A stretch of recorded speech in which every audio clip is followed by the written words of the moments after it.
Okay, so this is a different kind of video for me. This fellow went to Star Wars Galaxy's Edge in Disneyland, detailed overview, food review and more. He had a wonderful time, which I think is absolutely cool. But I couldn't help but notice that all of the stuff that he does isn't rides, but it costs a fortune. Here, take a look. So he has breakfast, $10. Okay, whatever, it's Disneyland, yeah. He says it tastes good. Okay, the hats are $40. T-shirts, it's just, everything is money, money, money, money, money, money, money. And there's one ride.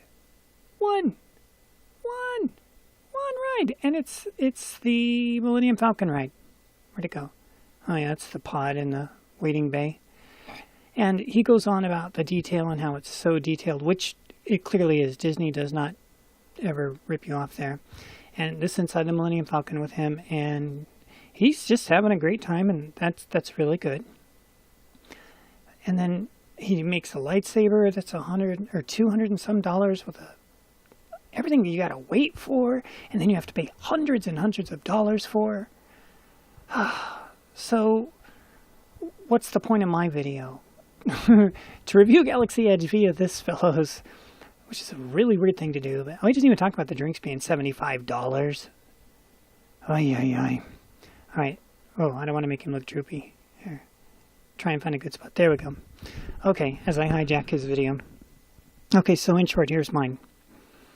When Walt Disney opened Disneyland, according to Walt Disney and the TV show Disneyland, he opened it for these purposes, and this is in order of how he said it. I'm opening Disneyland for education and entertainment. That was the order he stated. Of course, in Disneyland, you could spend money and buy lots of little trinkets.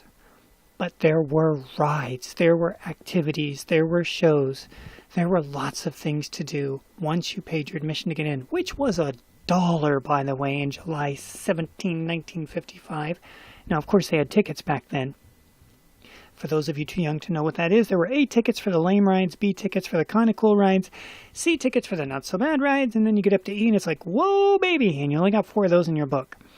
And those were the Matterhorn, well, not 1955, because that was 1959, but anyways, yeah.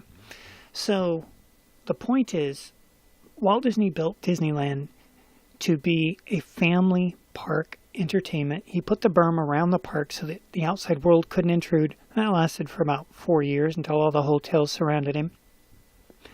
And now Igerland is 10 stores in Galaxy's Edge and 1 ride. What does that tell you they want? 10 stores, 1 ride. What do they want? $250 for a lightsaber. $100 and some for the little R2 unit that you can build. Everything is, and it's not like it cost free to get in. It's $150 to get in, and that varies every day because they use airport pricing, so it costs something different every day. You have to call and see what it's going to cost to get in for the day you're going. 10 shops and 1 ride, and this dude loved it, and good for him. But that's not Disneyland. Disneyland is supposed to, and what's an Igerland that's educational? Somebody tell me. I haven't been there in a long time. I can't afford to get in. Somebody tell me what's at Igerland that's educational. I mean, there's got to be something. When Walt was alive, you can look at all the attractions with the exception of Fantasyland, and they all tied into educational things. Adventureland was Davy Crockett, American Indians doing shows with real American Indians, and oh my gosh, the Rivers of America, which were quite honestly, the rivers of America. They really did get water from different rivers from America and poured it in. Sure, it evaporated overnight. They learned the hard way not to do that again. And they put clay bottom on the bottom of that. They call it a river, but it's the moat. But the point is, Galaxy's Edge, 10 shops and 1 ride. And everybody can't wait to get in there. It's so hard to not imagine them using the Force to turn you upside down and just shake all the money out of your pockets like they do in the cartoons. Because that's all they want. That's it. 1 ride And it's, if you've seen the ride, it's Star Tours, kind of sort of meets Back to the Future at Universal. The queue is Star Tours. They just replaced C-3PO with that guy from Disney Rebels, because there are no Star Wars characters in there from the original series. It's all Disney Star Wars. Yay! The characters who have no character. It just breaks my heart. It could have been so much more. Jeremy over at Geeks and Gamers laid out what he dreamed it would be. It was the same dream all of us had. To go to Mos Eisley Cantina. They don't even have Mos Eisley Cantina. They got some new one that they invented.